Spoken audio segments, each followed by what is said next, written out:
వందావని బోందా నువ్వు మీరో పిచ్చోళ్ళు వందనట. ఆయన సొంత కాన్స్టిట్యున్సీలనే ఇప్పుడు జెడ్పీటీసీలు గెలుతాడో లేదు పెట్టమని రాదు, ఎలక్షన్లు తెలుస్తుంది.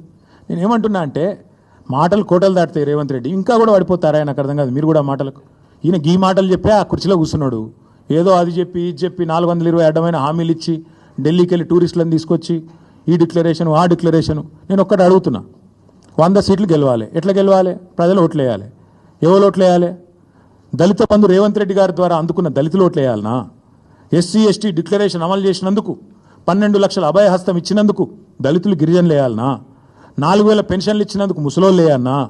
2 లక్షల ఉద్యోగాలు ఇచ్చినందుకు పిల్లలు వేయాలనా? లేకపోతే నువ్వు 2500 ఇస్తున్నందుకు మహిళలు వేయాలనా? ఎవడేయాలి నీకు ఓటు?